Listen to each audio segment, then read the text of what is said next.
ایک عرب مصنف لکھتے ہیں کہ جب غزہ کی جنگ شروع ہوئی تو میری بیوی نے مجھے کہا کہ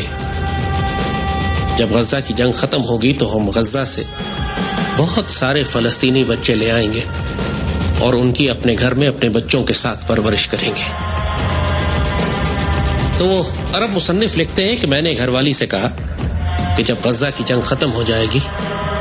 تو ہم اپنے بچے غزہ بھجوا دیں گے اور اہل غزہ سے کہیں گے کہ ہمارے بچوں کی تربیت کریں. جو صاحب نظر ہیں، جو حقیقت اور معرفت کو جانتے ہیں، وہ یہ دیکھ چکے ہیں کہ جو کچھ غزہ میں ہوا ہے وہ ایک حیرت انگیز روحانی تاریخ ہے جو لکھی گئی ہے. 1400 سال کی اسلامی تاریخ ہو یا کئی ہزار سال کی انسانی تاریخ، آج تک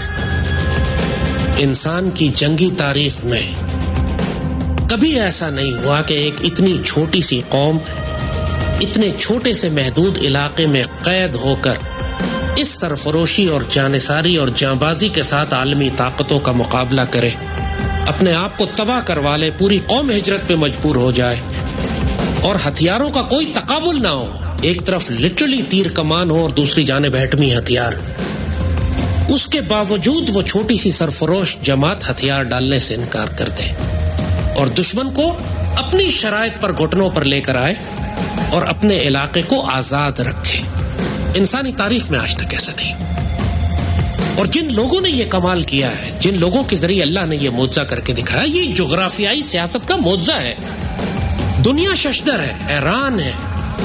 چاہے مفکر ہوں، سوشیولوجسٹ ہوں، دانشور ہوں، یا جنرلز ہوں یا حکمران اور سیاستدان. مسلمانوں کے بغض میں یہ زبان سے کوئی لفظ، کوئی تعریف کا نہیں نکالیں گے، لیکن یہ حقیقت سب جانتے ہیں کہ جو کچھ غزہ میں ہوا ہے وہ انسانی تاریخ نے اس سے پہلے کبھی نہیں دیکھا. خاص طور پر مسلمان معاشروں کے لیے، مسلمان دانشوروں کے لیے، مسلمان جنرلز کے لیے جو گہرا سبق ہے اہل غزہ کی اس مزاحمت میں، اس پوری قوم کی اس جرأت، شجاعت اور دلیری میں اور اس کے ایمان میں، وہ ایک اتنا حیرت انگیز فینومینا ہے کہ جو قوموں کے عروج و زوال کے اسباب طے کرتا ہے. غزہ میں جو کچھ ہوا وہ غزہ میں محدود نہیں رہے گا. غزہ میں جو کچھ ہوا ہے اس کے اثرات صدیوں تک اگر دنیا قائم رہتی ہے تو انسان محسوس کرے گا. جیسے کہا کہ تاریخ اسلام میں یہ سرفروشی، یہ جانبازی،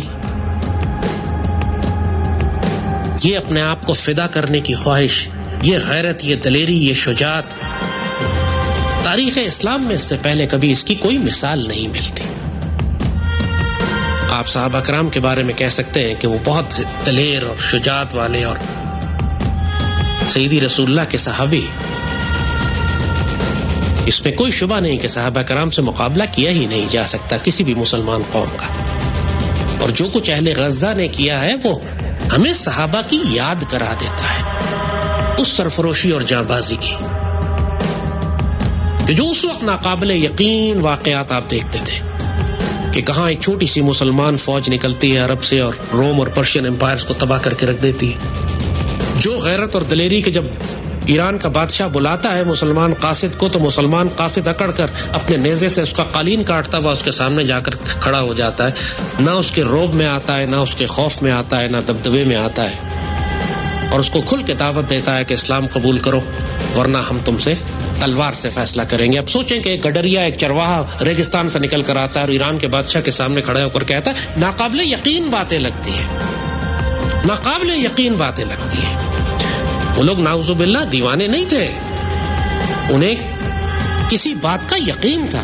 حق الیقین تھا، ان کو مشاہدات کروا دیے گئے تھے،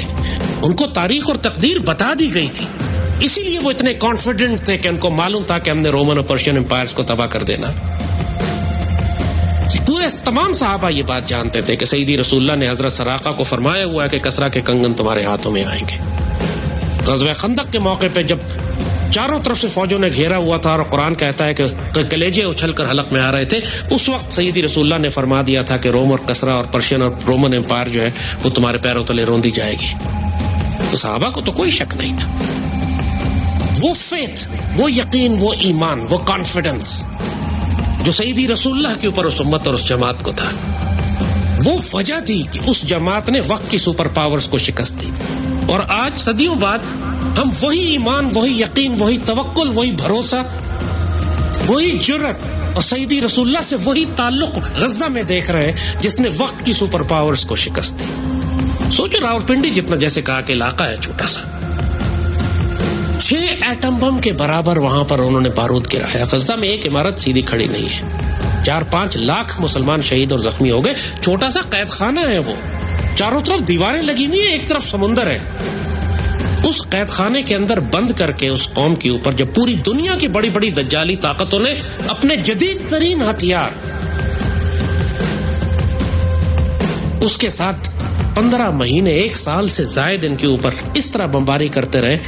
کہ یقین نہیں تھا کہ نیچے کوئی انسان، کوئی چڑیا، کوئی چرند، کوئی پرند، کوئی زندہ بھی بچے گا کہ نہیں. اس کے باوجود اہل غزہ میں سے کوئی ایک نہیں اٹھا جو یہ کہتا ہو کہ یہودیوں کے آگے ہتھیار ڈال دو، صلح کر لو، غزہ خالی کر دو، اپنے مقصد حیات سے ہٹ جاؤ.